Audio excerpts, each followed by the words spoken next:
You forget that. Oh man, I felt so silly when I Well, gave that recording and didn't do it because I did the makeup recording and the makeup recording turned out fine and it covered all the same material. But I just feel like I nailed it the first time and nothing I did was going to hit it just right. okay, so I've got some synergy across time for you right now in this moment based on what you just said. Yeah. You remember a long time ago? Well, within the last month, when I asked you, do you double check your your multiple choice answers or whatever like that? Yeah. I feel like this is the live action scenario of that. Yeah. So for me, I don't, for stuff like this, when I live in the moment and I'm not trying to hit a specific target, my aim is usually dead on. But having to give the lecture again, there existed something to compare it to, and even subconsciously having that comparison active from my memory created something that I was attempting to reproduce when before I wasn't distracted by that. And so even though it was a minor thing, I could tell there were small places where that was creeping in. But why isn't that improvement and why is that not positive? Why isn't that Uh, improvement? it was sort of like having a child that died. So you can always make another, but it won't be the same. And I loved the one that I had. So while I was happy for the new one that took its place, I mourned the loss of something beautiful. I just realized how much that usually likely affects people's emotions that it doesn't mean because I wanted to give up my son until a month after we had him. And actually I still want to give him up. Like to this day. What's my last one's name? Or, No. The last one born. Riley, the baby. Like I had a friend in Texas that really wanted to take him for us. And I pushed it up until a month after he was born and breastfeeding and everything. yeah. So I just realized the usual emotional connotation that type of comparison brings. And I'm just thinking about that, like, oh, that's what he wanted to tell me. But I have to understand how normal people take it and then apply it to Tony.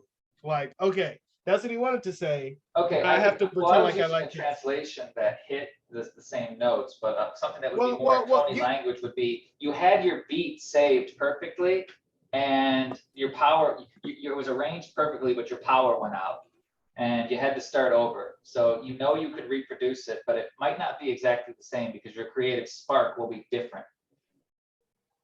yeah, I think we should talk musically in those terms because We you can can, improv something and you can yeah. hear part of your improv that you like and learn it, but you can't improv twice the same or else it's not improv.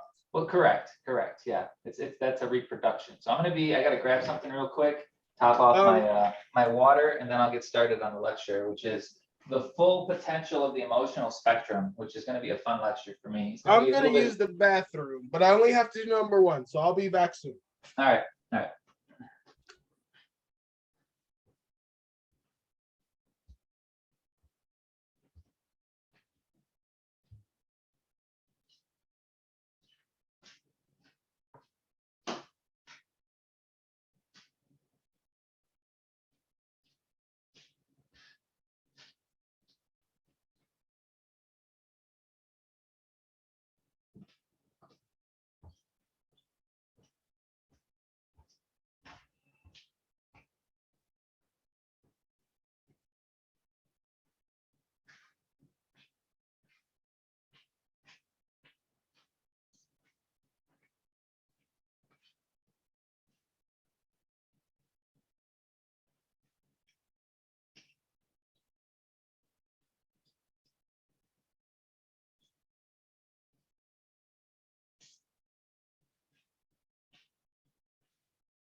All right, you ready to rock and roll?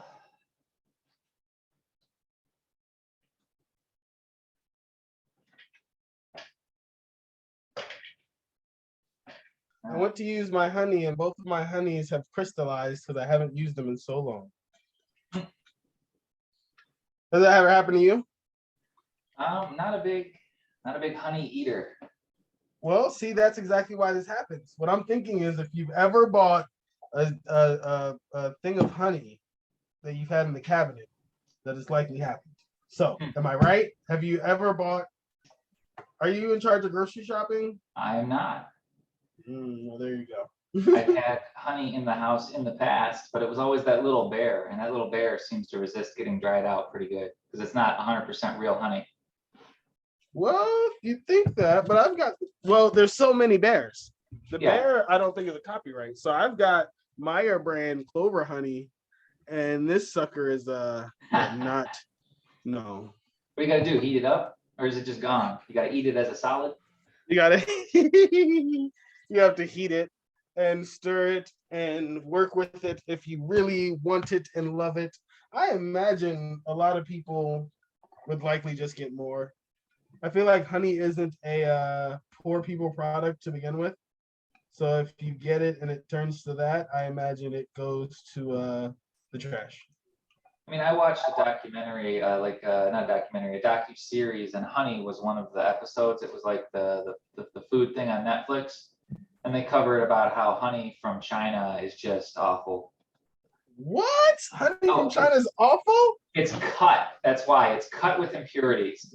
Oh yeah, they try to stretch it, and they make it made in China, so that they can make more by the millions, if not billions, because there's a billion of them. Yeah. So, you know. Well, that's where you go. Like, if you really want the cheapest price, you get yourself some lead paint and some newspaper filler mixed in with the food. That kind of shit happens in China. Really? Oh, do some research on the horrors of Chinese export and import. You will be amazed. Specifically with food. Okay. So I know we have a lecture to start right now, and I want to be done on time today, so I want to let you start. But I will start right now a list of alternative topics because I believe that there are things that we can continue with on either Tuesday or Thursday or the Monday. Like there's so much gold to be mined. Absolutely. And so I'm going to start a list of things. If I can open it, that would be great. I've got a kitchen cabinet rebuild coming up very soon, so I might need a sabbatical, but I'm definitely down to jump back in. If we could keep a once a week on a Monday, Tuesday, or Thursday, that'd be awesome. If not, maybe Tuesday night men's group. If not, we've got the dojo and all of the Payoga chat rooms. Like, I'm not worried about your energy. I know what I'm entitled to, and I think we communicate well. We do. What was I gonna type in the thing though? The topic. You said something that sparked a topic that I was gonna write in the future. Well, the topic for today is the full potential of the emotional spectrum. Yeah, but we were talking about something, and I was like, that's something we should talk about. China. Yeah, okay, so we'll just do import-export business. And I know that's gonna go to drugs, but it'll also get to just general business and whatnot too. So well, sure, drugs are a business. Everything's business if you want it to be. Well, the people who do it well, they have a name for that. Organized crime. Yeah. People think organized crime and they think Al Capone in the basement with a bunch of knuckleheads. No, those guys have accountants, they have CPAs, they have people who do market research, there's territorial expansion, geography, profiling, anything that exists on the corporate level, you have organized crime. Yeah. Breaking Bad, I think, was a really good show because of that. It gave the complete professional side, I feel like, with more of a it was good. I think I only got through one season, but I'm down to do more. Watch. It really goes deep. It goes deep. I think that's what we should do next, Tom. I think next we should watch a fucking show together. And just do like a breakdown in real time. Yeah, we can pause it if you're into that. I'm into that, to be honest. Like we can pause it anytime. But we could always just watch it all the way through and then just be like, we'll pick something that's current and that pops, that's a ratings grab, and then we can piggyback off that for some attention. No sense. Sounds good. We're talking about emotions today. We got the recording going. You sent the link to the dojo. I'll send it to the bomb. We're good to go. Yeah. All right, so I'm gonna get started. Today's topic is the full potential of the emotional spectrum. So we're gonna start this episode the way I've started every episode, which is the definition of the title, so that people know what the titles mean. So this one has more words than my last few titles. My last few titles were easy. They were one-word titles. So I actually have to do a little bit more work this time when it comes to setting the stage. So I really did notice that. Every single time you said it's only a few words or it's only one word, and so it's easier. And I understood that, but actually, no buts. No buts. I just get it. That's it. I get it. No, yes, and just yes. Yeah. That's the best kind of yes. No, that's not the best kind of yes. Yes, and is always better. As long as it's honest, because and is more than less. Hey, as long as you're technically correct. That's the best kind of correct, according to Futurama. All right, so today's topic, the full potential of the emotional spectrum. So I'm going to break this into different words. So the and of, I'm going to skip those. I think we know what those words stand for. I always open with a joke. Full potential. So I'm going to put those together. So, but before I put them together, I'm going to break them apart. So potential. That's a word we've used quite a bit in this lecture series, and I'm keeping my definition consistent. So if you've watched this lecture out of order, number one, this lecture won't make sense out of order because this is almost like a summary of things I've talked about in previous places. So for those of you trying to join in at the last few juicy topics, the full potential of the emotional spectrum, turning friends into enemies, forgiving yourself and healing others, you're doing it wrong and you'll fail unless you're very special. So if you get zero anger from any of these episodes, and if you perfectly agree with everything, then you don't need the ones before it. I guess you could save a lot of time. If it doesn't make sense and you watch them out of order, don't blame me. I will blame you doing it wrong every time. Maybe that's because there's a lot of them, and if you're not going to watch them in order, the chances are you're not going to go back. So I just get to be right without a fight. So the only way to prove me wrong is to watch all of my lectures and tell me how. Kind of fight dirty that way, but it's fair. I've noticed, and I completely agree, and I'm ready to fight. So well, you can't because you've been for every one. You're disqualified. You think I can't find a way to fight you? You no, know you can. that's so funny. That's so funny because not from watching them out of order. Because I'll just know the absurdity of the. Oh, you said so much more than just that. Or even if I only had that, I could still do so much with it. So well, I'm glad that one of us is being creative about how to not listen. Exactly, creativity, emotion. That's your best skill. You can always come up with a good way to not listen, Tony. Do you remember what I call it though? 2 words: weaponized. Weaponized indifference. Oh no, ignorance. You have to call it ignorance because ignorance is bad. Indifference. Well, those are the same thing to me sometimes. Yeah, but not to everyone else. And just like how you told me at the beginning of the lecture, something that I was like, oh, most people emotionally resonate with that a certain way. You have to represent it. So we have to talk about intentions and blah, blah, blah. But we are on emotions and I was on the word potential.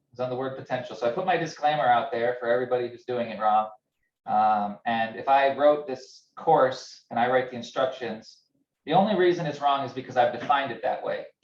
So you can say it's whatever you want. I'm not going to fight you on that. I don't need to be right with that. I can just say that you're wrong compared to how this was written and intended to be used. And that's a closed loop, grand opening, grand closing. But potential, that's the word I'm talking about. And potential for me is the same as power, or hypothetical power is a different way to describe potential. So when I talk about potential, I'm talking about how high can that scale go? And specifically when I talk about full potential, what does it look like at the extreme? So that's the focus of this.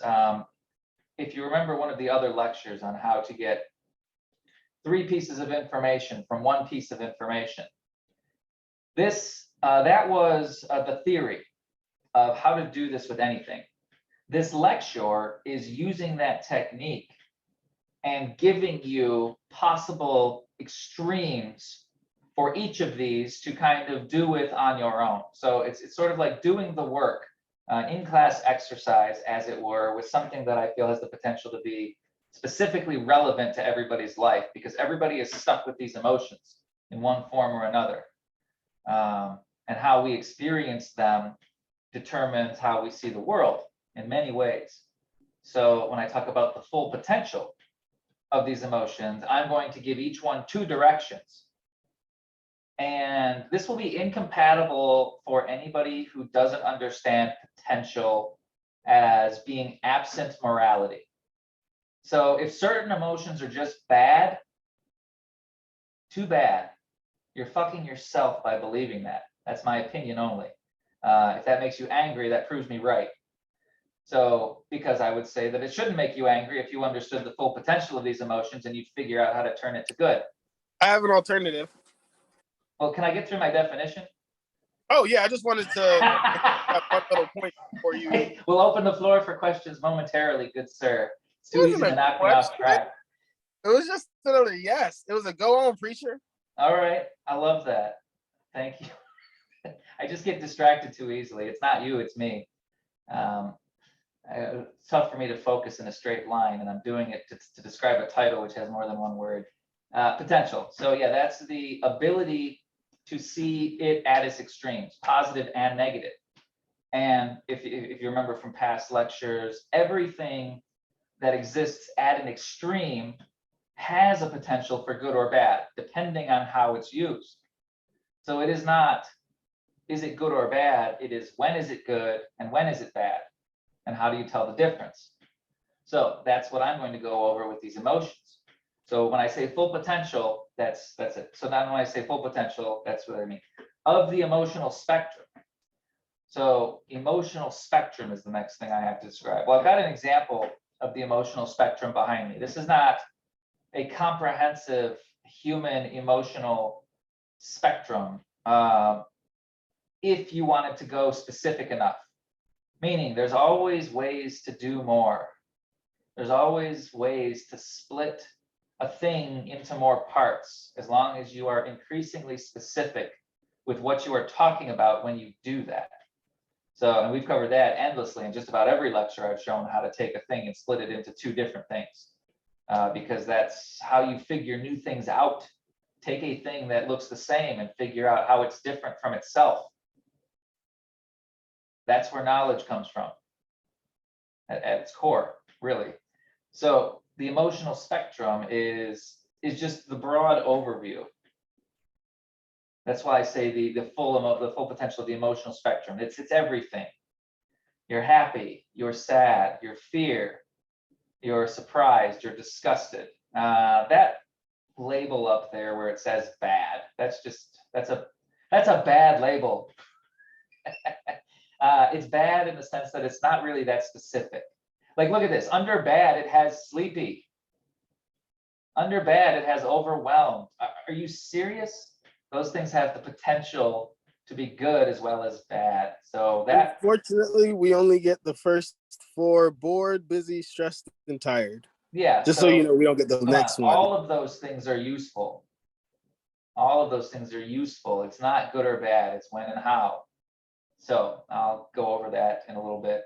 So, but for the most part, you have your anger, your happiness, your surprise, your disgust, and your fear. It's really, another way to say this is the language of the survival systems, the language of the gut brain. That was a full lecture that we did on that. Your fight, your flight, your curiosity, your feeding. So fight, flight, feeding, and mating. That's the emotional spectrum at its core. That's what motivates the emotional spectrum. And we've gone over the biology and the chemistry of that. So this here is just a representation of that, one of many, and it's an average one. I just put that up there so I can stay focused. It helps me remember where I am. So don't take this as some sort of gospel truth. It's just enough for me to stay in the ballpark of what I'm discussing. So when I talk about the full potential of the emotional spectrum, it is, let's look at some of these things and see how far they go in either direction and how that can end well and how that can end poorly. So I'll give examples of each, and then from there you'll be on your own to fill in the rest.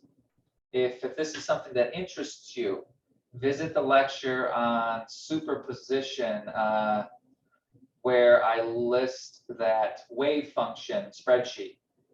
It takes something like this and gives you the ability to take a feeling inside yourself and give yourself a ratio. So the ratios themselves are not absolute truth, but if you can draw them in a straight line, you can really put anything on one point and anything on another. And if your math and conversion is good enough, you can find out where you fall on that line. You just have to make sure you draw the line properly, which is every other lecture that I've given on how to make your measurements accurate. All right, so jump right in then. Let's see. I'll start with an easy one, something that everybody knows. Angry. So let's talk about anger for a second.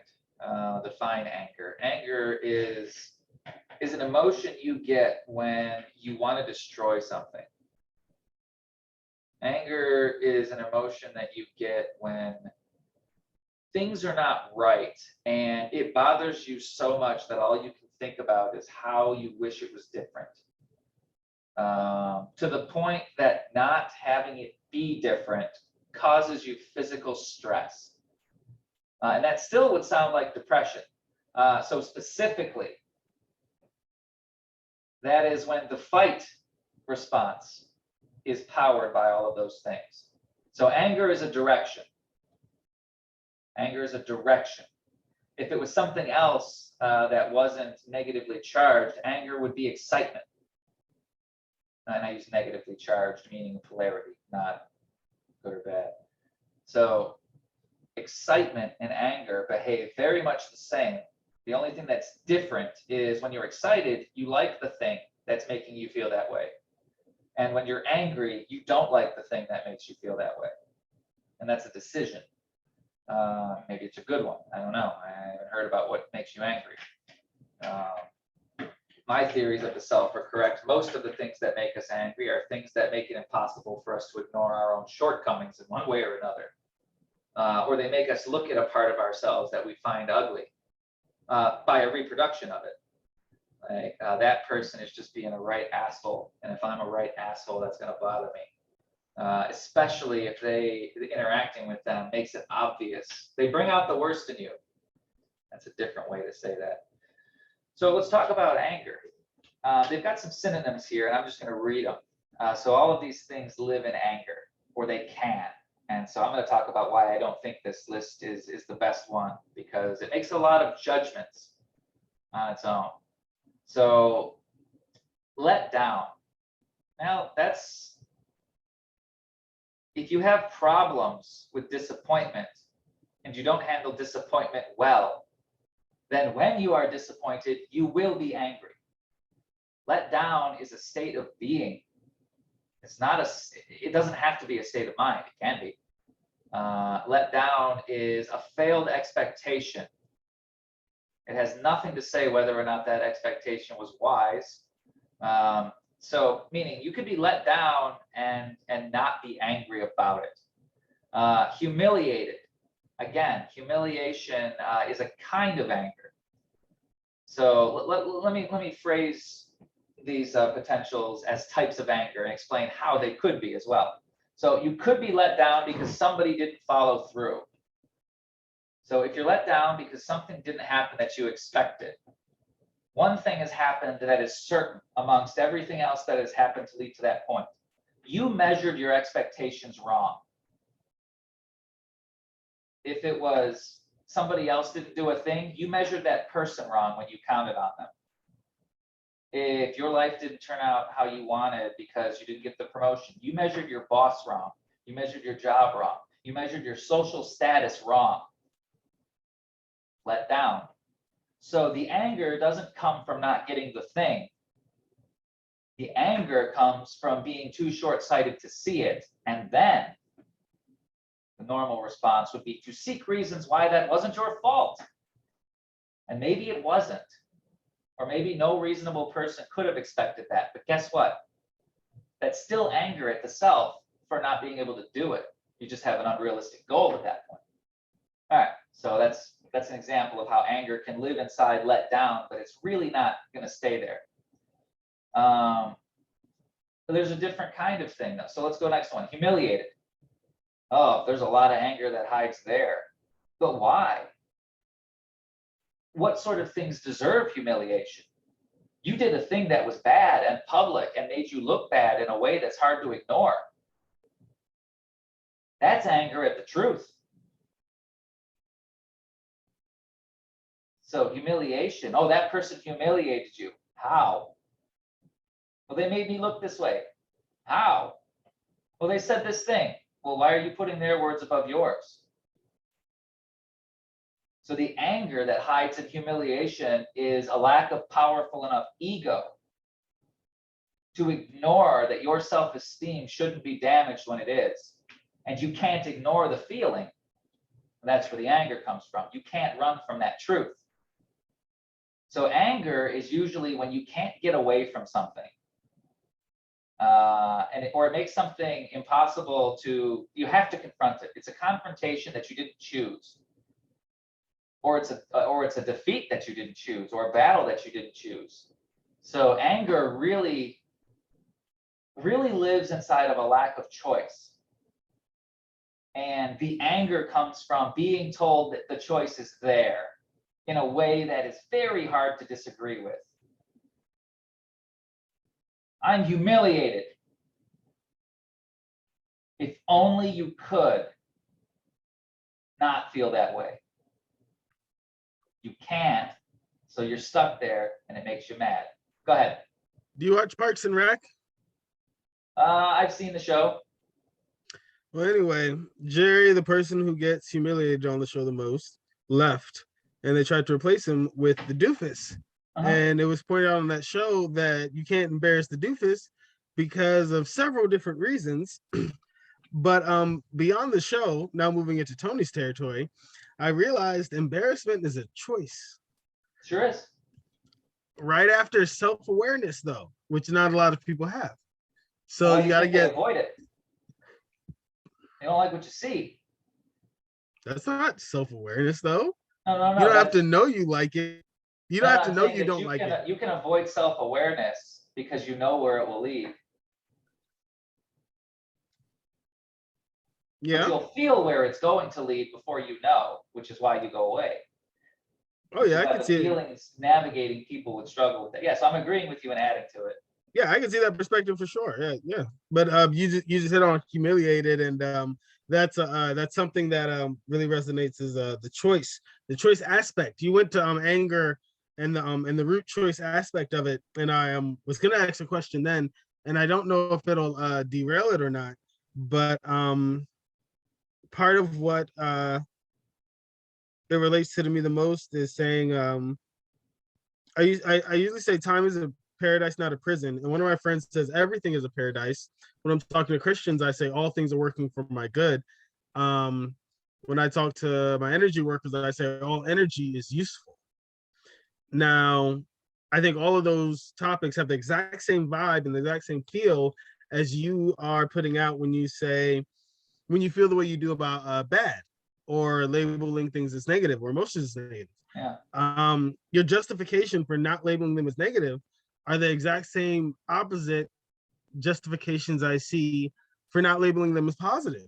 I would say that neutral. All states of mind are all equal. Yeah. So this is another yes and. Yeah. But to answer how I solve that question is I use the Schrodinger equation. So the Schrodinger equation is two things.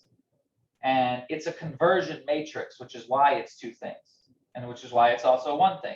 It is a conversion matrix. It can do two things. The first thing that it can do is it can describe a superposition of all possibility, which is a thing that exists independent of time. So when time is not a factor, the only way to describe all of the information is with a neutral potential, which we've covered in a different class. Now, when a waveform collapses, that means it has been given a specific time. It has been given a specific measurement. And of the many different things that simultaneously it is capable of in the moment, it manifests as one of them. So that is how you go from the larger and smaller. So that is because that's a useful thing to touch on. Like how do you make the trip from one to the other? It's the addition of time, and specifically grabbing a moment of time, which is why you meet people who can't update their memories in time, and their first response when something is different from the world, but you said, but I thought, and I just say, yes, you did. And the world is not the same as it was when that happened. So we need to update our memories to where it is right now. So if you want to live in the past, you're going to have to go in the past and talk to that person, because that person isn't standing in front of you anymore. That person is there, plus everything I've learned since then. So get with the program, get caught up, and I can show you how I went from A to B. But if you're interested in A and you want to live in A, then B is not going to make sense, and I'm going to leave you behind because I ain't got time for that.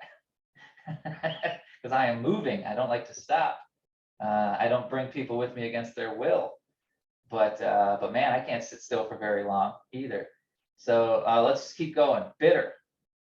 So I'm going to talk about how bitterness can be powered by anger. Someone else has something you don't. That's sort of envy.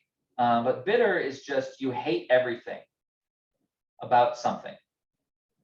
Bitterness is the facts are so bad that they physically almost make you ill to look at and dwell on. Like bitterness is hatred of other success. That's a good way to describe bitterness. So if something else is good from many people's perspectives, and the existence of that feeling good makes you angry to the point where you wish you could remove the thing that they thought was good, you are experiencing bitterness. And when anger is a part of bitterness, that is anger at a confrontation with impotence. There is no power, and it's obvious. You can't do anything about it, except what? Kick rocks. Be mad about it. I'm not going to go over mad, because to me, mad and angry are too close. It's kind of in the center of the thing. It's just like, okay, mad is angry, you could say, as a broad feeling, and mad is more targeted. That would really be the only difference. So the question for mad is, what direction is it pointing? If you're angry, it's pointing at something that you wish was gone, that you wish you could just remove, destroy. All right, let's talk about aggressive. So aggressiveness through anger. That is a tendency to attack. That is a tendency to make movements against. That is a willingness and a drive to take the initiative to do harm to the thing that is in your way, or to try and stop or dismantle it. When you talk about that in sports, they say be aggressive. Why? Because it works. So what do you do to be aggressive? Do you just drop kick the quarterback and curb stomp a few linebackers until you get yourself to the end zone? That's pretty aggressive. Well, no, that's a bad aggression. You do that when you want to hurt somebody. So I'm going to focus on that. Aggression when you want to hurt somebody is the physical desire to act out the destruction yourself. That's aggression. Not only is that thing making you angry, but you wish it was gone. And so that's the potential. That's what aggressive means when you're angry. Well, let's talk about the next one. So what would cause aggression then? Aggression is from a confrontation you think you can win. So you're not going to be aggressive if your opponent is, I don't know, let me pick something silly. Your opponent is the Chrysler Building. You're going to be aggressive against the building. You can maybe throw a brick at it or something. But even if you hired some guys and took the day off, unless you had some sort of illegal explosives or supreme power tools, no amount of aggression is going to make that building fall. aggression would be a bad strategy. And people would know that. So they would just shake their fist at the sky. Then they would be bitter. So aggression with anger is a belief that violence will solve your problem. Why you want to get rid of that problem ranges from everything under the sun. So you can't really put a morality on that. I can say how it goes bad. Somebody made you look bad in front of other people. They hurt your feelings, but they're weaker than you. So what do? Oh, you smack them around a little bit. You get them to shut up. You force your will. So aggression is when you deny choice, which means aggression is usually done in response to not feeling like you have a choice, or a fair choice, is a better way to say it. So aggression usually happens when things don't feel, the scales don't feel balanced the way that you should, and you think that you can change something by moving them. Frustrated. Well, frustrated, I can use that you're going to find some similar themes here as well. Frustrated is an impotence again. So if you're angry and frustrated at the same time, then you are mad that you can't do anything. It's an anger at the self. It's a confrontation with the self, if nothing else. And you have to look dead into the eyes of what's going on and say, this is my fault, to the sense that I have no ownership of the solution. So I'm frustrated, angry. Distant. Distance is a tricky one for me because anger and distance, see, you can see withdrawn and numb. That's kind of not a really, that's a misclassification as far as this wheel goes. Those are more of a sadness type behavior, but I guess distant, if I'm using it in the context of anger, because any of these could be anything else, distant in the context of anger would be the desire to get far away from something, the desire to remove. Why? Well, being close to it makes something obvious. So the farther away you are, the less obvious it is. Why you want to be far away from something can be a lot of reasons. But if I'm using anger behind it, if you want to be far from something and you're not, well, that would cause a distance response. Like you want to make it happen. That could happen by blocking people, not calling them, not engaging certain topics. But those topics make you angry. So what do? You're angry at your lack of self-control when you become distant. That's where that goes bad. And then critical. Oh boy, do I love that one, because I am critical as anything else. Which is why it is critical to keep your critical eye pointed in places where it doesn't do other people harm, because it can, especially if you're wrong. Even if you're right, you can do it wrong and make it worse. But if you're angry and you're critical, well, usually that is a rejection of a larger process. That was never going to work. You should have thought of this. Your idea was half-baked. I always thought you were going to fail. Now, maybe that's true, but if it's powered by anger and spoken in the moment, that also is like the discussion that many people have, which is one of the most useless discussions in the world. Hey, this thing you did made me angry. Oh yeah, what about the time you did that? Fuck both of you. And I'm not saying that. That's what you're doing in that moment. You're fucking yourselves equally. Because now you have two problems when you should have had one problem and one solution. How the fuck are you going to solve a problem by adding another one to it before the first one's done? So now I'm being critical of your problem solving. Why? Because it bothers me when it's next to me. Why? Because I don't give a fuck about your unsolved problems when there's easier ways to solve them, especially when I try to get roped in. Now, that's me expressing anger. How could that go poorly for me? I could say things that are technically true, but because they were said to be critical and they weren't said to further a conversation with the truth or to find a shared solution, I'm not doing anybody any favors. A lot of people do this when they would rather be right than fix what's wrong. That's your goal. Fuck you, because you're fucking everybody and yourself. I didn't do that. That's what's happening. Why? Because unless you try to fix what's wrong isn't going to get fixed. You can be right all you want till the day you die. For some people, that's enough. I've met people who would rather give up everything than be wrong. So by the way, if you're working at a place with petty people and you want to get ahead without working hard, here's the trade you make. I will let you be right if. That's the trade. Don't make it any more complicated than that. Make them wrong for not giving you what you want, but make them right for going along with it.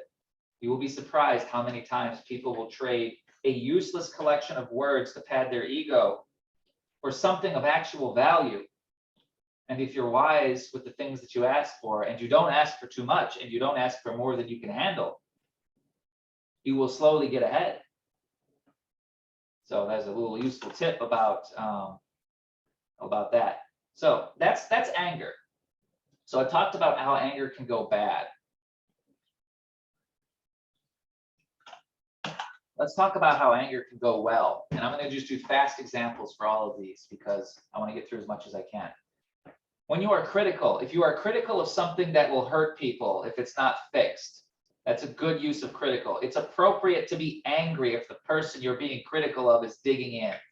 Because if they have a weak enough ego, your anger will fix that, especially if you're right. Distant. If you are distant and angry, maybe that's temporary. You know that you are not in control of your emotions and the moment. And you know that creating distance will give you time to cool off. That is a good use of anger and distance. Put some distance between you and the thing that is getting you out of sorts. Let that recalibrate and come back. Find a different plan. That's a good use of distance through anger. If you are frustrated and angry, maybe that is a motivating force. It gives you a reason. Frustration and anger is energy. Anger is power. And it's one of the most motivating forces in the body because it is one of the only forces in the body that drives you forward at full speed. Curiosity is next. Aggressive. Well, if you have anger and aggression, and your anger is very specifically focused, meaning, I will be mad at myself if I don't get this done. You can imagine that anger and that disappointment and how much you'd like to avoid it. And then everything that tries to stop you will summon that power. And because that power is pointed at you, you're not going to use it to destroy. You're going to use it to build. That's a good use of aggressive anger. If you're bitter, there's really only one good use for being bitter. Be mad at yourself for not doing better. If you're going to be bitter about something, be bitter about your own ability to change your life. And be bitter doubly at any rejection you have about how that isn't possible. Because otherwise you're just defending the things that are wrong. And then you just fuck yourself and die. And I don't do that. You surrender before you fight. So that's where anger will make you fight. What you fight is up to you. Humiliation through anger. Here's the kicker that nobody wants to hear. Sometimes you should be humiliated. Specifically, if you've done something that was wrong, even if it was emotionally charged, the words still came out of your mouth. No fucking extenuating circumstances will remove the energy that you put in the world and the destruction you tried to cause. You should be humiliated or doing that on purpose, because if you're not, you'll do it again. Humiliation is good for creating road signs in your mind that say, stop, this is a bad idea, it will not turn out well. Let down. Now that one we already covered, sort of. You can be mad that you let yourself down. That'll help you refocus. So there we go. Anger, positive and negative potential. I spend more time on the negative potential because everybody thinks they have the positive things in spade and none of the negative ones. Because if I'm talking about things that are invisible to us, anything that has an element of shame to it becomes invisible to the mind's eye. And shining a light on it is how you fix that, which is why people get angry when you put light on things where they would rather the light not go. Hey, I was trying not to look at that. What's the matter with you? I'm gonna fight you because you made me look at that thing. How dare you tell me that all opinions have ownership with the person who has them, even if I disagree with them? How dare you tell me I can't come down on somebody for not understanding the world the way that I do? I did. Come at me, bro, I guess. If you can get out of your own basement and do something productive. If your goal is to go out of your basement just so you can make other people feel worse, well, you're just trying to reproduce your sad state of mind at that point. Got nothing to do with me. I'm just a target. You know, I don't even know you. I'm not talking to you directly. Everything that I say goes into the void. These pronouns that I throw around, they're just triggers for reflection. If you're watching these in order, you'll know how to spot. So anything that you feel applies to you unfairly, go visit the chapters on shadow boxing. You've got some work to do. Figure out why and then come back. Hear it again. Maybe you'll see something new. All right, disgusted. Next one. So that's a different kind of emotion. And they have a phrase for this that's very useful. Disgust sensitivity. That seems to be a phrase that is a little bit more tolerated than others when it comes to telling people what they don't like. And I'm just speaking from experience. That's pure anecdotal evidence at that point. Hey, you always act like you don't like this. Well, that's not true. I like this and I don't like this. So I've noticed a disgust sensitivity towards the topic of blank. Oh yeah, that just makes me, I hate it. You know, it's a more cooperative phrase for some reason, at least now. For some reason? Come on. I think you've done enough mapping to know why that's a better phrase. Like, well, I can tell you why it's a better phrase right now because I'm updating this over time. yeah, exactly. That's what I mean. Psychological immunity to prevent self-reflection has not evolved an effective defense against it yet. Exactly. And Yeah. and like I was saying, I often say sometimes I feel like you talk with a lot of confidence about things. When I heard that hint of disconfidence, I was like, wait a second, you don't see this? Like, this isn't simplifiable, but we're on the same page. Yeah. And my camera's down again, so I'm gonna put you on my phone and then restart the computer. All right, so we're talking about disgust next. So disgust is you want to get that away from you as much as possible. And so when we talk about disgust, notice it's next to anger on the wheel. That's because they're close. Disgust is the desire to be away from.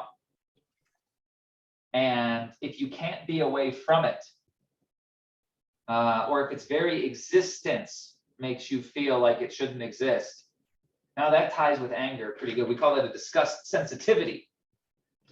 So you can be disgusted by things without being sensitive to that level of disgust. Like I know that sewage isn't something that is good to eat or smell. And if I'm in a room with it, those flavors and odors, because those are really the same thing. So if you smell a thing, you're tasting it in a very small way, which is why I combine those. Whether you like it or not. They did a South Park on it. So yeah, if somebody farts and you smell it, you're tasting bits of their ass. Everybody's eating ass. I hate to say it, whether you want it to or not. It's awful. It's a violation, I say. Everybody's doing it.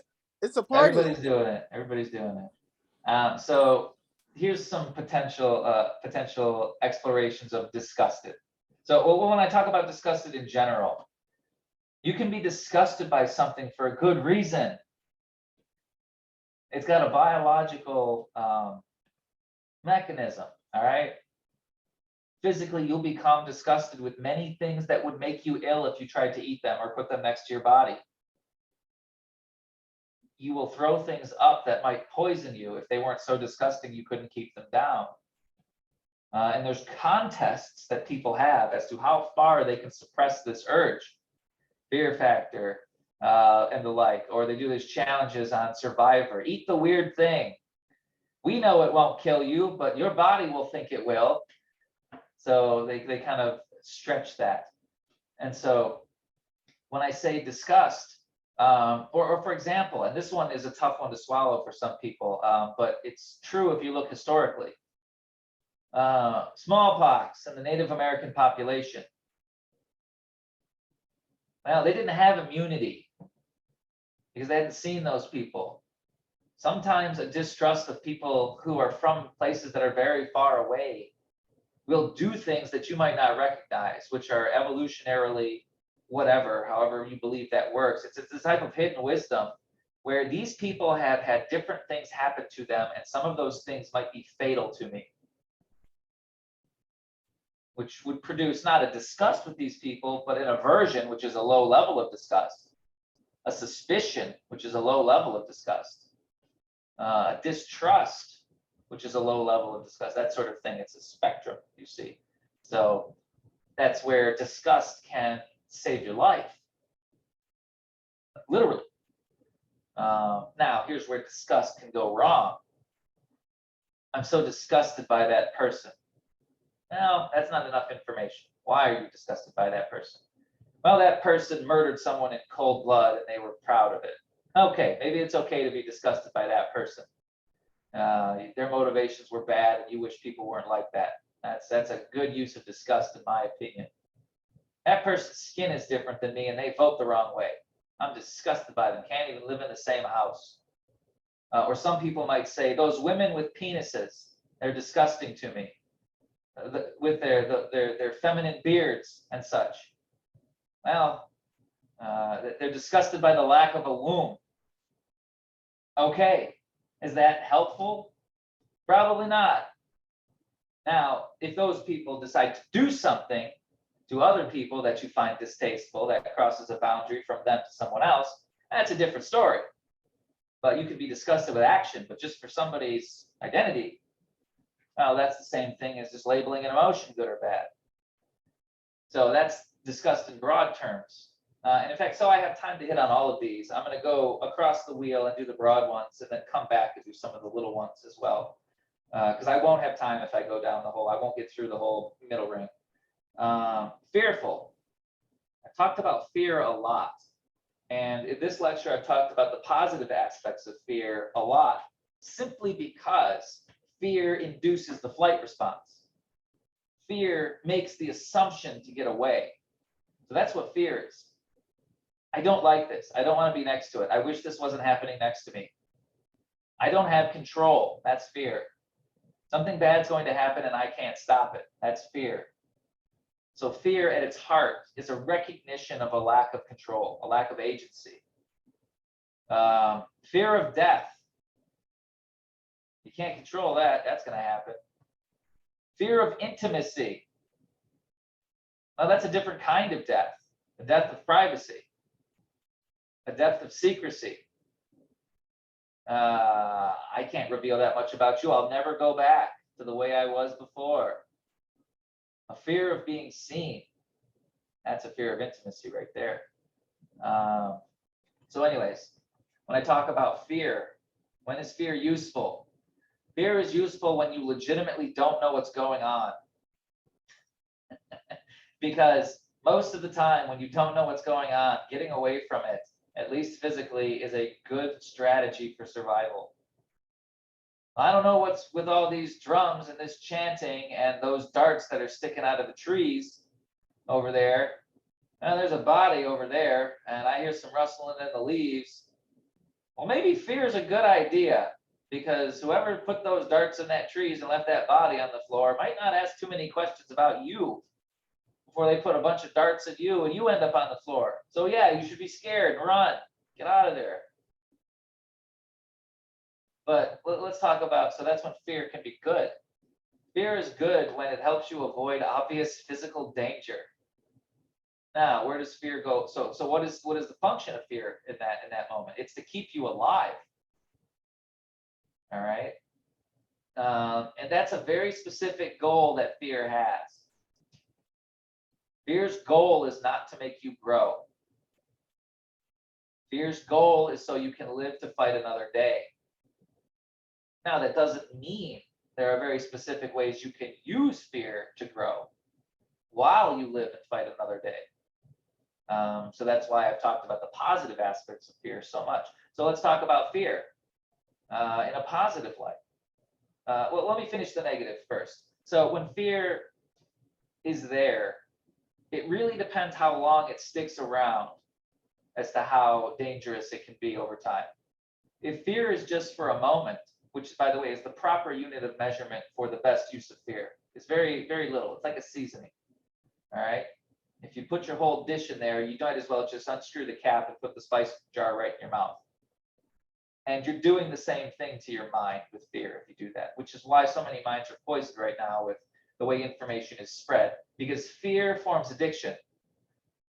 Because fear promises safety, but it just promises safety. It doesn't give you safety. It says you need to run, but it doesn't tell you where or how. So if the fear is present, if the run command is present, but no direction is given that is useful, you'll end up coming right back around where you started, which is why fear is bad over time. Because we've covered in our other lecture, the way ideas work is if you run far enough in one direction, you will end up back where you started, because these are closed, self-defeating loops. Nietzsche does that much better, and I have a whole lecture on it too, so I'm going to leave that behind in the interest of time. So fear, when it's prolonged, causes you to make bad decisions, because fear reduces rational thinking.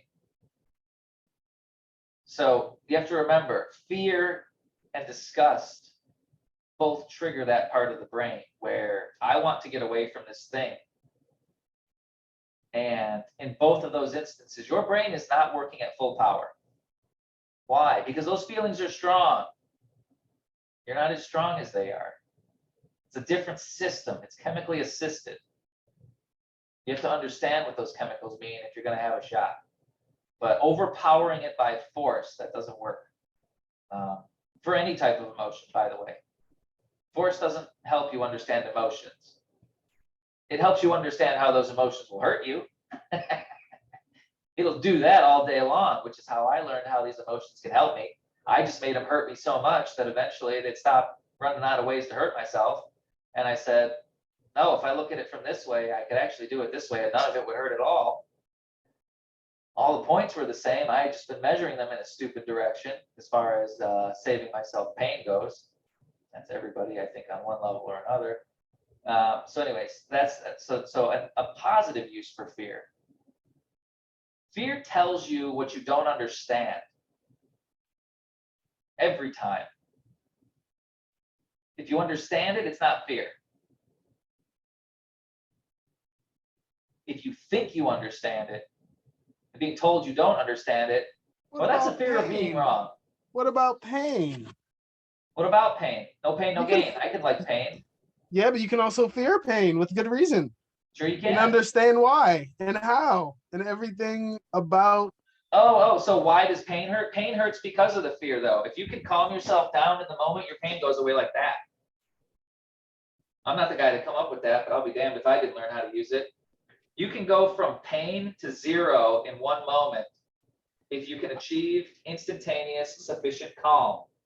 And that goes back to choice that we talked about at the beginning of the lecture. And if Because you really want to way back then, so I was thinking about BDSM. Yep. And about the people who've trained themselves to receive pain. Because I remember at one point I was like, because I saw BDSM as a child, and and I said, hey, I wonder if I could make myself like that. Well, that's different. Liking it is different than making it go away. Exactly. And So my thought was, I wonder if I could make myself like it. And so now, in response to our conversation right now, at this point in time, it's just me thinking or saying or agreeing or yes anding to the point that choice is so, I guess, underlying in all these things, I think, and that's where we connect and vibe, because when you don't have choice, these things happen to you, and then you have to respond, and they're potentially negative in certain ways. And it was a longer yes and than it needed to be. Yeah. If I were to add to that, to bring it full circle, I would show you the construction of this full circle.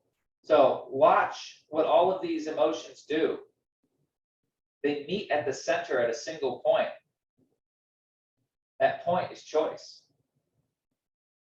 Consciousness, we've covered in a different episode, can be defined as the ability to compare two things and decide which way, one way or the other.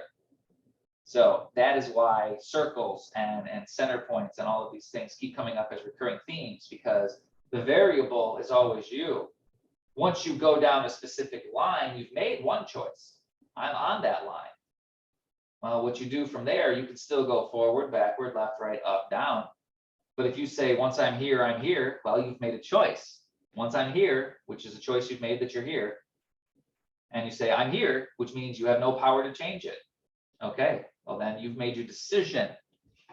So long as you remember that decision isn't the same for everyone, you should be fine.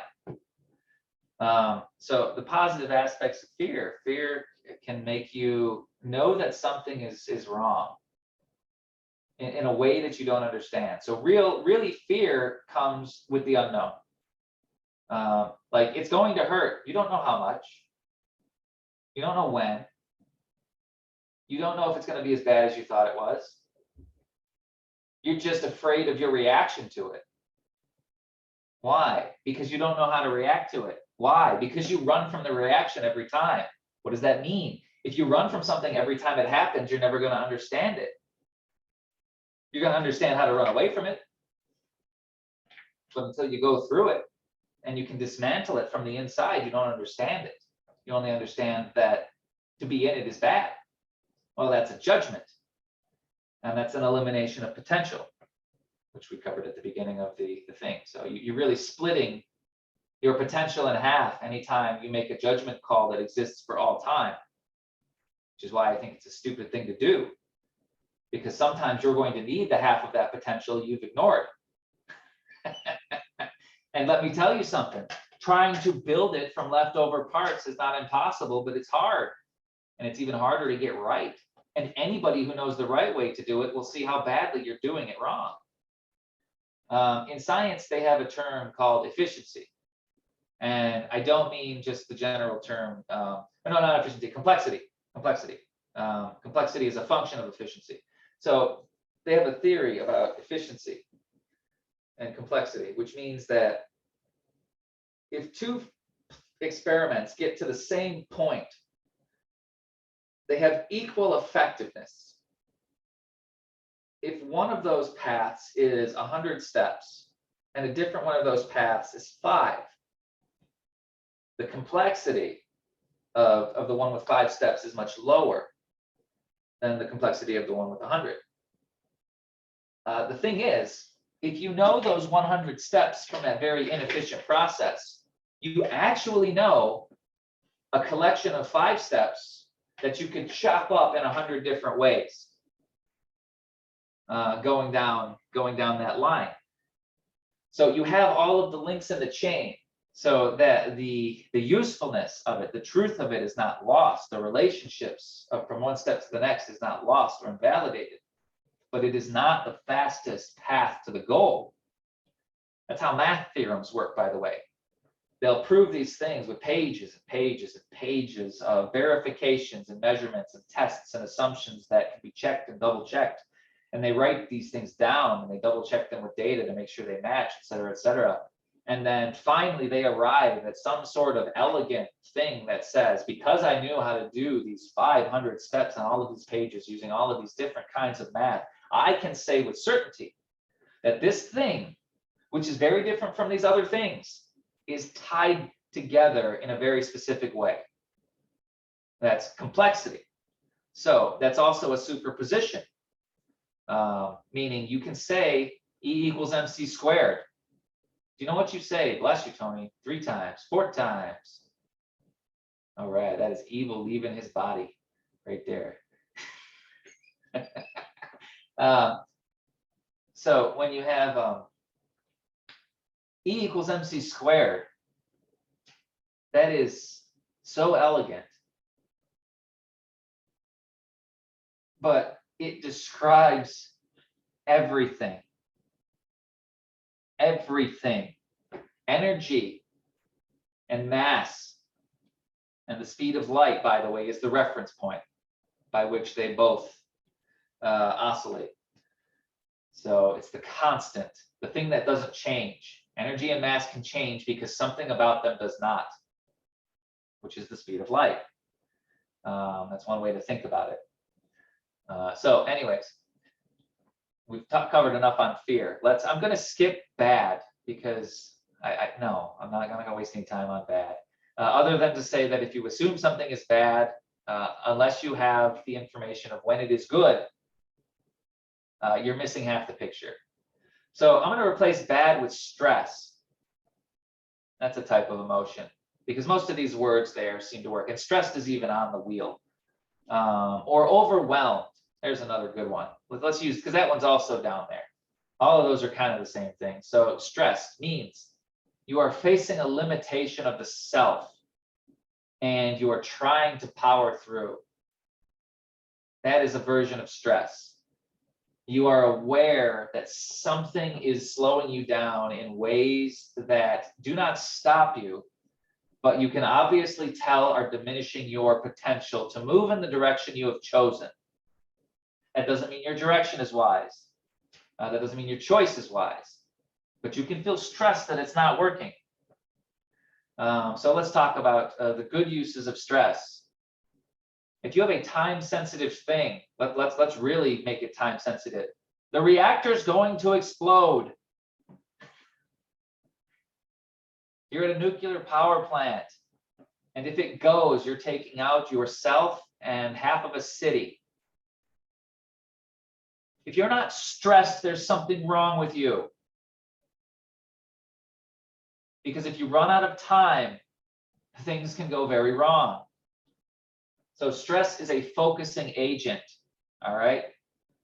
Stress is the methamphetamine of emotions. All right, Tony's got his hand up. Haven't you been told before something's wrong with you because you weren't stressed enough? Absolutely. Or, okay, well. You know how I respond? Let me tell you how I respond because it's funny. Okay, sure. Well, excuse me for unpacking my emotional baggage ahead of time so that I was ready for it when it was tested now. So the fact that you're still ready to do it trumps the emotions behind it because they're not stopping the actions. I would say stress is a measurement of yourself. It's not a measurement of anyone else unless they agree that you're right. My pushing or my question or my interruption was because you said it about other people. And Sure. so I would like to turn that inward on ourselves because I think that's where we're at now. Sure. I feel like I put in all these hours and we communicate more effectively than 75% of my friends. I don't know how you rank me among yours. I mean, I have a whole universe. You have at least a group with 2,000 people and then other rooms. But with our communication, you said there are situations where if you're not stressed, something's wrong with you. Right. But we've been told that by so many other perspectives that right now I'm asking for a measurement of some kind of your intention maybe, or your perspective, because our perspective, yes, me and you, I don't think operate that way. I think me and you can collectively look at everyone else and say, yeah, that's a true statement. However, so stress is tied to perceived level of importance. So if something is not important to you, you won't be stressed about it. That's okay. So the quote that I use is the number one sign of an approaching nervous breakdown is thinking one's work is terribly important. I also change work, and sometimes I change it to life. Okay. And with those two ways to switch it around, basically, whenever I'm too stressed, I'm just like, hold up, I don't have to be here. Right. Or So that's where the statement comes that from. Then weaponized indifference. Yep, is the that vibe. recognition Me and you both have recognition that of core what should be spirit bond. important. So when stress is not present, there could be a bad judgment call about what is or isn't important.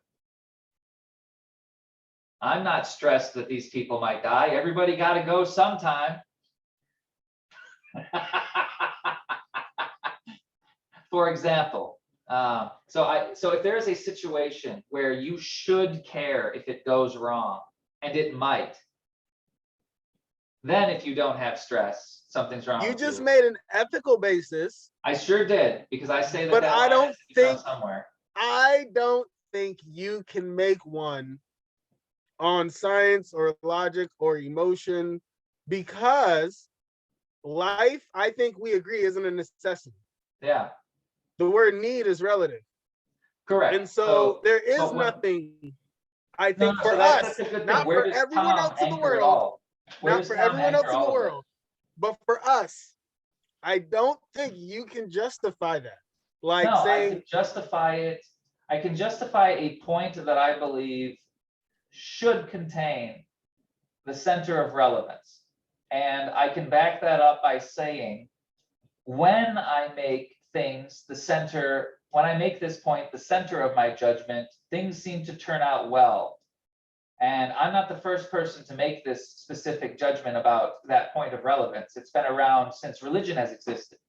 And every advanced enough philosophy touches on this in some way. And when I say advanced enough, I mean developed. Developed and removed from bias and fallacy. It's been fact checked internally so that it's consistent and cause meets effect. And I like to use the Bible for that analogy because it's the simplest metaphor I know. In the garden, there were two trees, tree of life and the tree of knowledge of good and evil. I've talked about how knowledge of good and evil produces a lack of potential. And it's a halving of potential. So if you've studied nuclear decay, half-life, after 5 half-lives, a substance is practically gone. In science, it's still there. It exists in some form, but effectively, the scientists say after 5 decays, it's irrelevant. So if you live in a world of the knowledge of good and evil, you're going to limit yourself to 5 separations in any given line before you circle back to the start. That's a mathematical fact. So unless you have the full potential. I'm going to write down for our topics duality and binary, Yep. because I think eventually me and you will be able to chart over different. I think we're going to like take on the 8 major religions of the world. And I think we're going to like go through them and do a project eventually in the next, I'm going to call 10 years. That's it. Yeah, I can see that. So when I say, where does all of this anchor for me? For me, it's life, specifically my life. I do this for me. I do all of this for me. This is a selfishly motivated project that I have engineered so that other people who choose to could benefit from it. Beyond that, it has no application. I don't care if you listen to me. I don't care if you agree with me. I don't care if you think I'm right or wrong. I'm not trying to start a religion here. Or I have no sense of worth tied to the percentage of people that agree with what I say, because I didn't do it for other people. I did it for me to help me, which means at its core, its goal is to help life. And I have found that when you include everybody else, which by the way, you are everybody else to someone who is not you, then you are playing on a level playing field for everybody. And that fixes a lot of problems. Just having a standard unit of measurement fixes a lot of problems. And that's why life is a singular focus, whereas good and evil are 2 focuses. It gets too complicated, especially when you get 5 or 6 layers down the line, which is why these people's emotional trauma has layers. Every time you made a bad choice about good or evil, you layer another one on top of it to keep the illusion going. And how deep that goes depends on how smart you are. So the smarter you are, the more you can delude yourself. If your goal is to reverse engineer why things should make sense, you have to be able to build it from zero to know if it makes sense, which is why the focus of division is actually the focus of unification. It's all polarity at that point. If I say something is bad and I just say it's only bad, well, that's a division that exists. So if I divide that idea and say, well, here's how it's good and it's bad, I've actually doubled my pool of knowledge. So that's a roundabout way of doing it. So when I talk about stress, stress can help you focus. Stress can keep you on a deadline. Stress is best used in short bursts, like sprinting. I say it's the methamphetamine of the emotional spectrum because it can motivate deeply. But guess what happens when you use too much? Well, for one, your heart explodes. I would say your dick falls off, but that joke's already been done. But your heart does explode. And you're not going to sleep very well. Your immune system is going to get shot. Why? Well, because have you ever seen someone who does meth a lot? Same thing happens to your body over stress. Maybe it's a little more pronounced. You get to keep your teeth if you're stressed out. It's about the only difference. You'll still get paranoid. You'll still be bitter, angry, sleepless, rushed, pressured, whatever. So when I talk about stress being good and bad, there you go. Let's talk about surprise. All right, surprised. Well, let's talk about good surprise. Let's say that you're not Tony. I'm having a baby. Whoa, I was surprised. Wow, I mean, we thought that would be great. No, that is so much more common than everybody wants to admit. Don't you Tony me and record this podcast like I'm not gonna say something about it. You So clip Tony's this shadow and is you talking include right now. it He doesn't like to be lumped in with everyone else. in this way In because any way. it's fundamentally are you serious? Lump me with millionaires, lump me with smart people, lump me with So if Tony thinkers. could think like all millionaires do. There we go. There we go. I'll take it. But yeah, that's the that's one of the reasons I like Tony, is because I have a similar shadow, or I've been doing work on my shadow. My shadow changes every day. And different parts of different people's shadows change, but some parts of certain people's shadows will stay the same for a very long time, and it becomes a part of the way that you know them. That person represents blank. I don't know what I represent to other people because I change all the time. Maybe I represent change. I don't know. But for Tony, it's you don't know me. And you want to get Tony's shadow to come out and fight. Pretend that you know him and make assumptions. That'll get him riled up every time, which means if I wanted Tony to be distracted. It has to be something negative because I'm a positive person. Oh, yeah. Remember, all things work for my good. But Tony doesn't like to look bad. So you can associate me with good stuff all day long, and I'll just be like, okay, yeah. Except if you do it like you did when we first met, where you told everybody in your group if you could only be in one group to go to mine. I'm like, fuck that. I don't want your crazy people. But you won right off the bat, and I told you won and posted it, and there's records of it. So yeah, I know how to engage with anybody to keep the engagement going long term, which means you have to surprise them.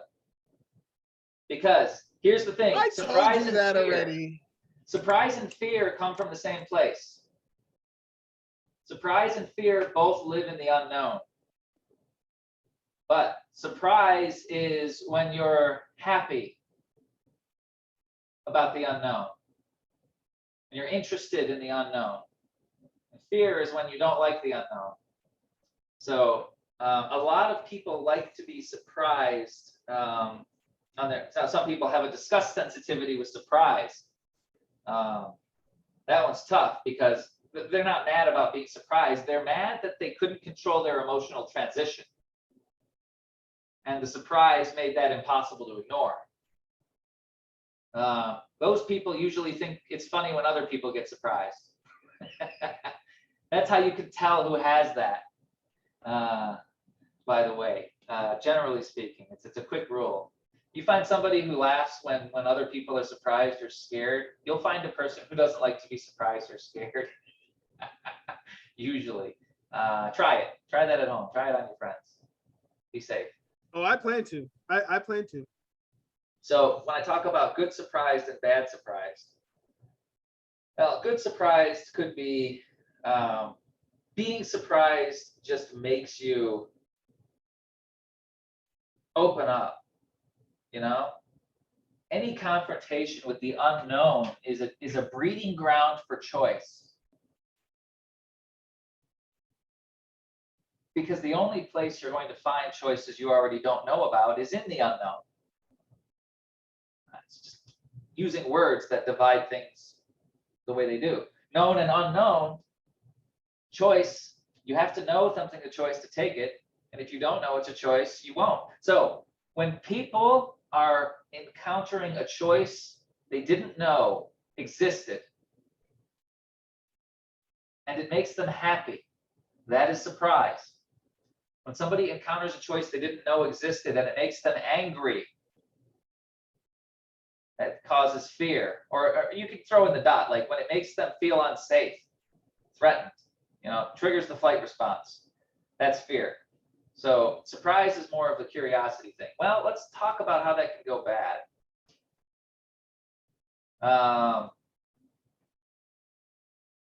Surprise can be weaponized because surprise makes you look and not look away, which means a bad use of surprise is an effective misdirection. And you can misdirect yourself by being surprised because you'll be so in love with the moment of surprise that you won't look at the thing for what it is.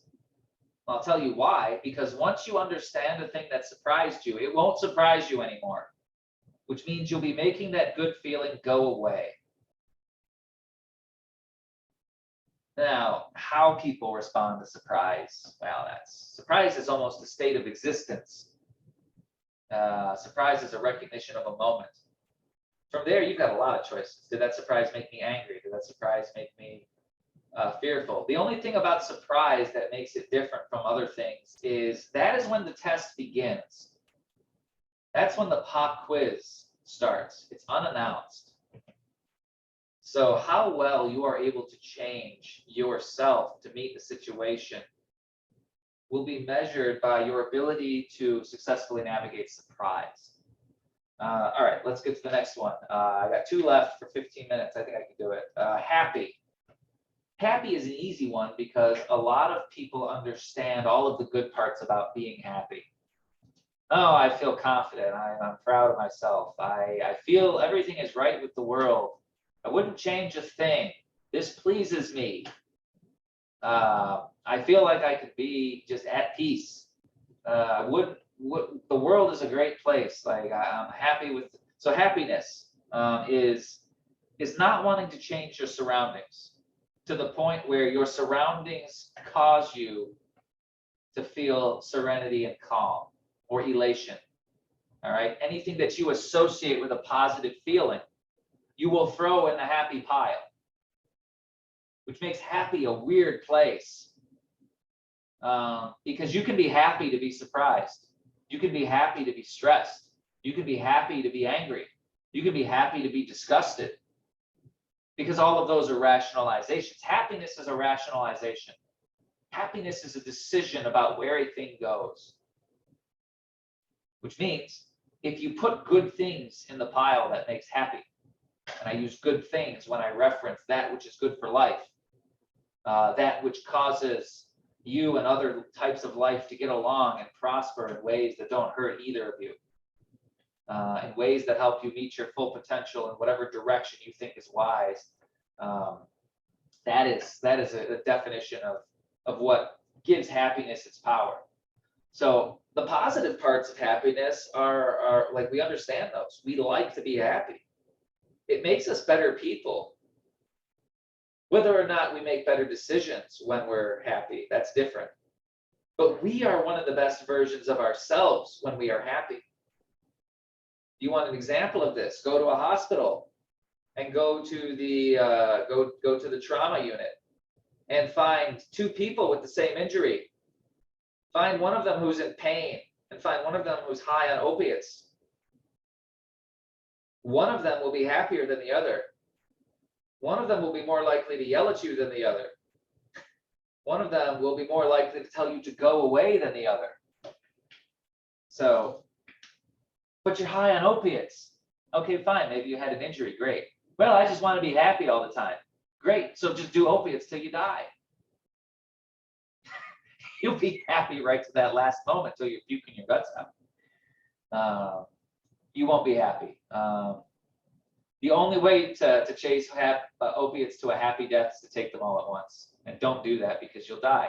And the reason I say that's the only way is because you'll slowly build up immunity over time. Your body will eat itself. You'll fry the circuits that your brain knows are a lie because you're getting a chemical replacement for something that you know isn't true, which will cause a feedback, and then your body will reject the drugs, it will reject you, and you'll just need more of it to get normal, and then eventually you'll realize that everything was fake, yada, yada, yada, all the way down to, well, you're just gonna kill yourself or get off it. And people who are on heroin, by the way, people who are trying to recover from heroin say it's the hardest thing they've ever done. Why? Because nothing else will make you that happy. Why? Because it's just a flood of chemicals that are designed to produce happy. And happiness is a decision, not a state of mind, in the sense that you can just be there without choosing everything that goes behind it. You have to agree with the world for happiness to form naturally.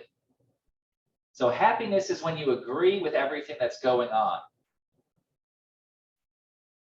Happiness is how much power you feel you have over how okay things are. I was just saying that was like one of my mantras. Yeah. So I really vibe with what you were saying.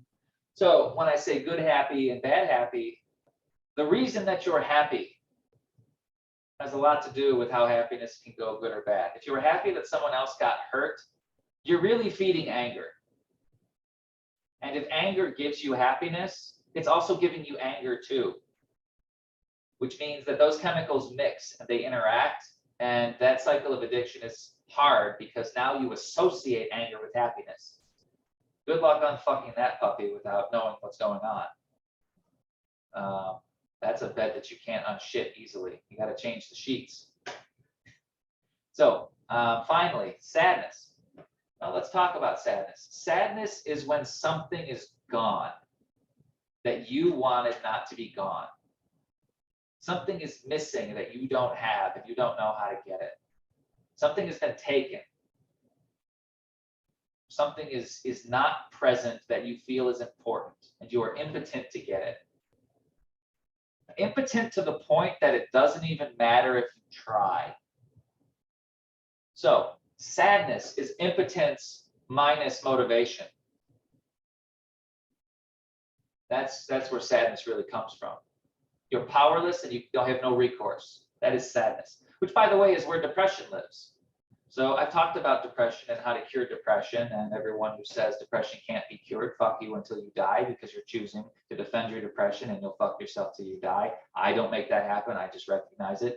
To everyone else. And I'll interject the opposite point that life is only 99% what happens to what how you respond to it, and 1% of what happens to you, meaning that I believe 1% of people cannot cure depression. Right, unless they have a friend. You know, you can't use my payoga shit like that when I'm correcting you. That's not fair. Well, am I wrong? Don't you? Yes, I have to say you're wrong now because you did it in a way I didn't like. And I don't know your intentions. So yeah, you're wrong. I don't know why you're wrong. Dots. I am the why you're workaround man. wrong. but something was wrong about that I can find if I want to. So I'm gonna Because stand on here's my why. 1%. It's Here's why. 1% I can tell you wrong. why, and you're not going to like this even more. You know what? That's 2% wrong, and I don't even know what you're gonna say. So the I'm gonna reason sit that down the for it Tony's though. shadow reacted so I'll poorly. sit down for it. Go ahead. My theory, I'll say that. I'll put this as a theory that should smooth that should create enough of a mythological layer that this won't hurt the shadow as bad. So I'm layering this for Tony so he could swallow it a little easier. Two, And I appreciate it. If I recognize that 1% is incapable, then if that 1% of a person is able to share enough of themselves with how they are similar to other people, then another person could come in and tell them what's missing enough that they could start to grow it on their own.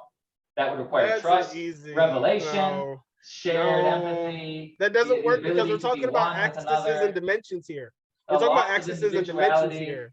Yeah, that's like saying that's like saying if you mix 99% red paint with green paint, or if you put red and green paint together, but you only mix it 99%, then you can still separate 1% of red paint. And that's not true. I have a video that proves that wrong. They pour paint inside a cylinder, viscous liquid, and they not that it's impossible. Not that it's impossible. I'm saying they spin it around and it becomes something entirely new. But because of the way that they spun it, they can spin it in the opposite direction and it will perfectly recreate the parts that were there. It will unmix paint. You can unmix paint. Yeah, but you know the vibe of the sentiment that I'm expressing, which is so what I was saying is that just because dichotomy. Right, and I elaborated a superposition of yes and. And I elaborated on axes and dimensions because if there is anything, maybe gas, air, I mean something. Give me anything science hasn't figured out. Because anything in the unknown unknowns, I feel like works for my side. Because then it's more likely that it's 1% of the time that we might be wrong, and 99% of the time we can agree on everything else involved. So if we're talking about unknown unknowns, a sliding scale, because what we don't know is going to change over time. And there's a lecture about that. I really, you know what? We can watch that lecture while we decide what to do to go forward. That unknown lectures. I got 3 minutes left. Let me finish sadness real quick. I'll give you an extra 3 if you need it, but go ahead. I got you, buddy. I just want to see if I can hit the goal now, because it was there at the start. I'm feeling stressed to hit that goal, and it's a positive stress I want to achieve. So sadness, when it tells you that there's nothing you can do to improve your life, well, that's a sadness that makes your life lose potential, because you're assuming that none of your choices will have impact to the point that you choose not to make any choices, which has a great impact. Ironic. So let's talk about sadness where it's positive. People hate this one. Why would you ever want to be sad? Well, the question isn't eternally through time. That's the assumption. If I'm sad, I won't be able to learn how to be unsad, or I'll be stuck there all the time. That's not true. There are times and places where it's appropriate to be sad, meaning something actually happened that was a loss that you couldn't do anything about. Someone you care about gets shot in front of you. That's a loss. It's tragic. They were taken before their time. You were powerless. And whatever they were to you is part of you, but everything they could have been to you is gone forever. That doesn't make you sad. You're denying what was lost. So if you do not have sadness and a proper understanding of sadness, you will not understand what would be important if it was gone. That is the appropriate use of sadness. Sadness needs to warn you when things can disappear and stay gone and can't be replaced. Sadness gives importance. So what makes us the most sad? Let's test that theory. Your dad or your mom dies and you didn't hate them. They were good to you and they're gone. that person cares about you or should care about you more than anybody else in the world, maybe even your spouse. And I only say that because they've known you longer up until that point. You can't replace that. One of a kind. It should be special. If you want to make yourself be as least sad as possible when your parents die, you need to do more than you're doing with them right now. Because that is what you're going to feel the loss of. Every day you didn't take advantage of what you had will cumulatively be in your memory when you realize it's no longer an option.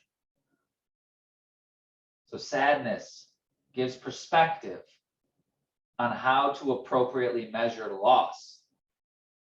So if you run from sadness, you will run from the concept of loss, and you will lose the ability to know what's important, which is a thing I had to deal with personally.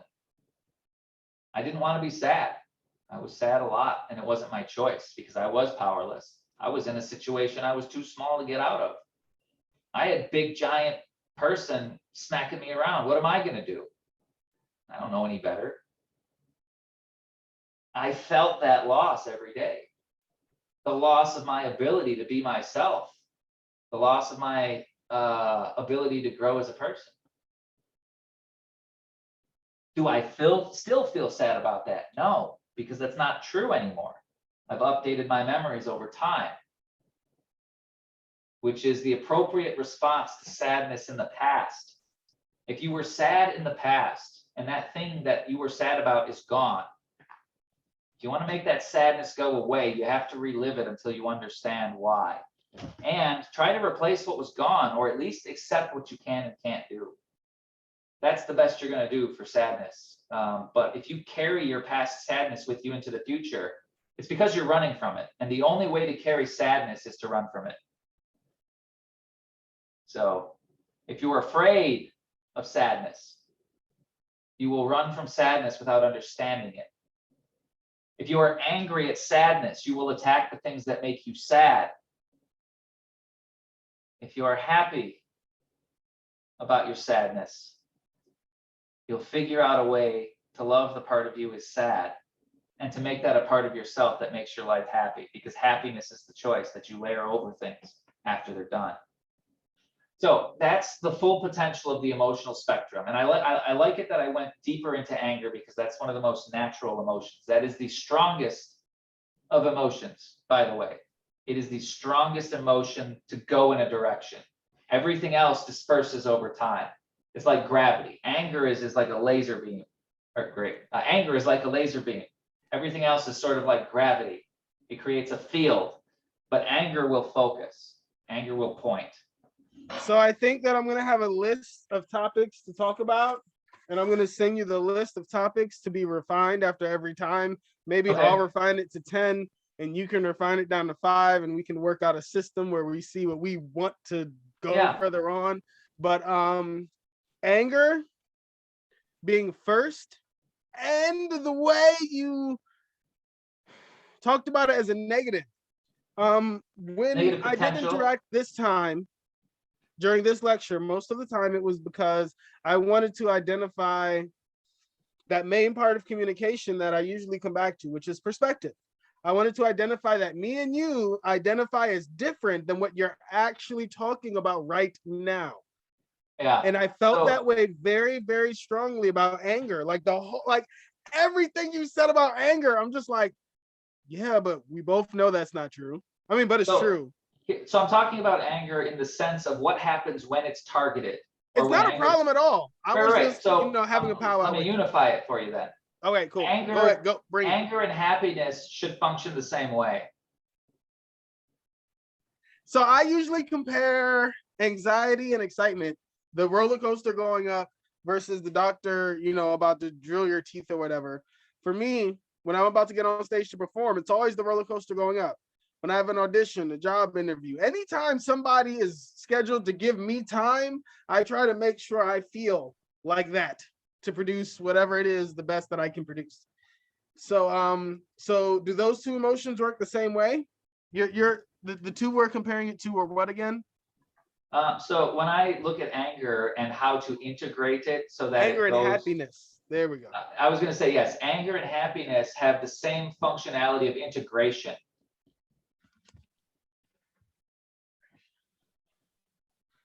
There are times Integration where you should sounds choose to like be happy and conscious times where you should usefulness. choose to be mad, because that'll be the best tool for the job. The Bible verse, if you do something to your enemy, it'll be like heating coals on his head. Oh, if you're kind to your enemy. There you go. I feel like that's oversimplified other dimension version of this same parallel concept of anger and happiness. When I think about the proper use of anger in the Bible, I usually say, and the anger of the Lord burned against them. We have to discuss righteous anger.